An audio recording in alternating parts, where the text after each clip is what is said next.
Hello everybody, and today we'll be starting the first video of our Winter Outlook background series. So essentially we'll just be looking at different elements of the forecast and how they will impact the upcoming winter. So this will be the first video of probably several in the upcoming weeks and months. So before we get started, I do ask that you like the video and subscribe if you are interested in this type of content, and it will also help us, continue to grow the channel and get to where we want to be. So let's just go into it with the 2019-2020 Winter Outlook Winter Analogs monthly breakdown here at US Weather Action. So let's just get into the December analogs. So we're going to start with December, go all the way to March on the temperature and precipitation analogs on the surface, and then we will look at the 500 millibar maps, as the upper air pattern obviously does matter, just as much as the surface. So, and they're pretty much hand in hand. They have implications on each other, but so let's look at the temperature and precipitation analogs for December. So these are the same analogs we used as in the first edition of our Winter Outlook, and so far we don't see any reason to change.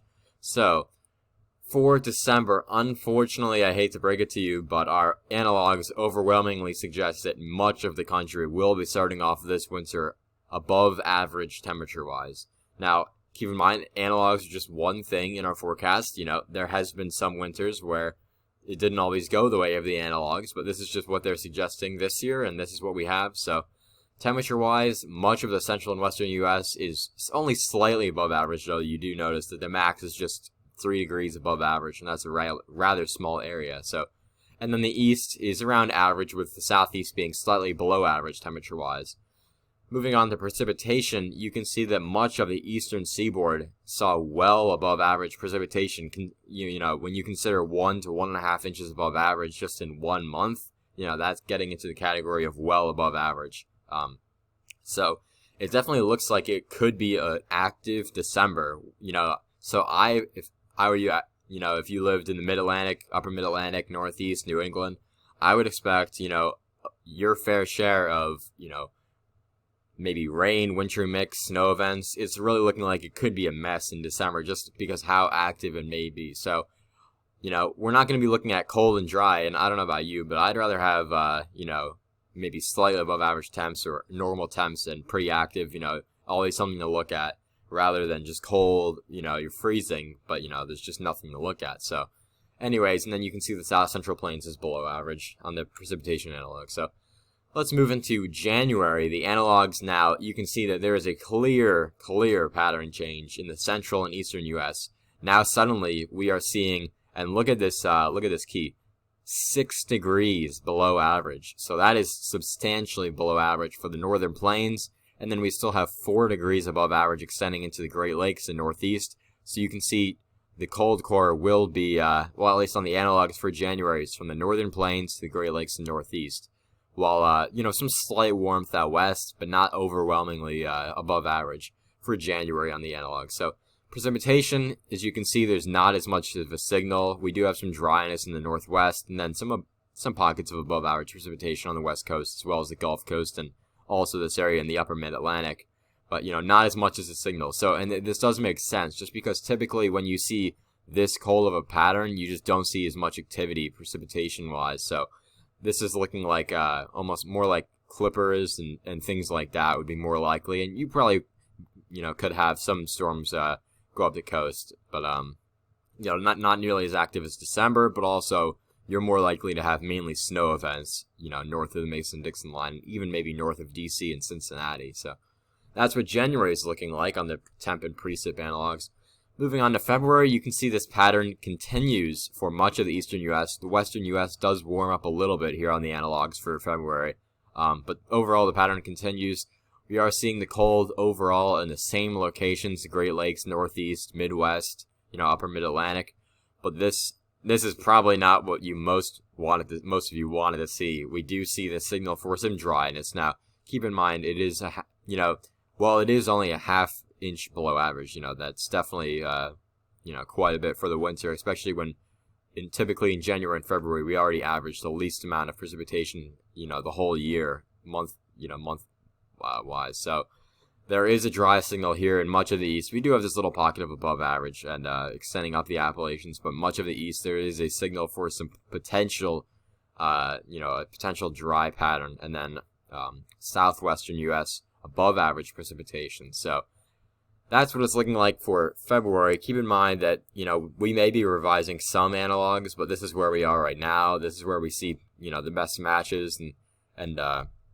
So yeah, moving into March, we see that the cold does make its way east a little bit. You don't see the cold core too much in, the northern plains anymore. It has made its way really to the upper mid-Atlantic and Ohio Valley, and this is still 3 degrees below average. So, I know last winter we had a good January, we had a good February, and that's really what made up of, in some areas, other areas along the coast, good is probably not the best word to describe it if you're a snow lover, but, and we didn't really have much of a March for anybody, so, on the East Coast, snowfall-wise, so, this is definitely a good signal if you're not a fan of an early spring, so, and then, out west we do have some warmth, but that's just the general, theme this upcoming winter.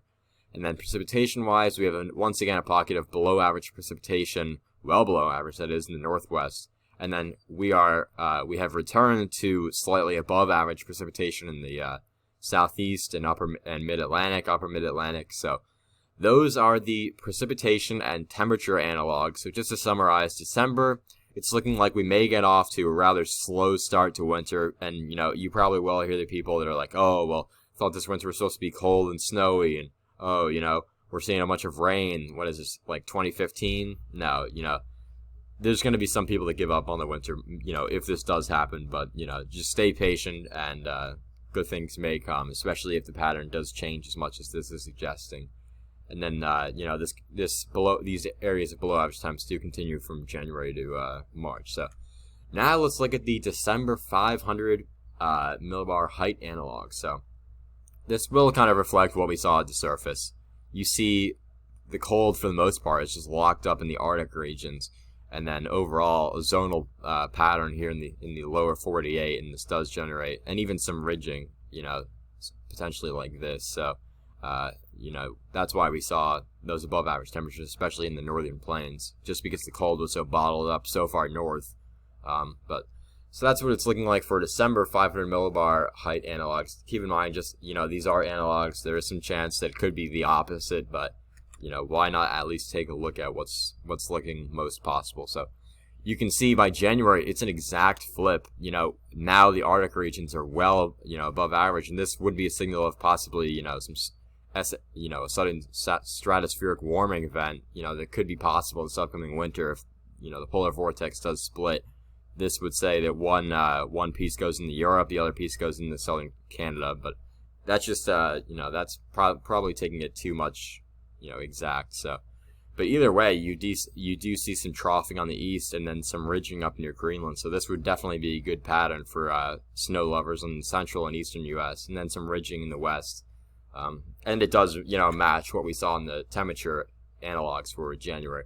This really continues into February, and now we're even seeing a intensification of these blues and also the brightening of these oranges. So now you really see some troughing the east, ridging out west, and blocking up near Canada, and just the Arctic regions continue, to see above average. Well, this is above average heights, but overall, it doesn't look like the cold's going to be bottled up in the Arctic regions too much in the middle and later portions of the winter. Really only December is when we could be looking at that based on these analogs. Moving into March, let's just continue. We have some ridging out west, troughing in the east, and that's what it's really looking like. So, if I was a winter lover, I would say that, this is almost as good as you can get, because logically, the chances of you having, a really good winter and every single month is cold and snowy is just, the chances are not high. You're probably going to have 1 month, maybe even 2 months, depending on the winter, but 1 month, say,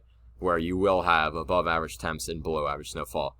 And if it were to be a month, honestly, just what we've been seeing the past decade, it would probably be December, because we're seeing winter starting later and later and ending later and later, as it seems for most years. So also, much of us average our least amount of snowfall in December when you consider December, January, and February, and then the average snowfall in December is about the same as March. So, I know most of you probably want, a snowy Christmas time, but so do I.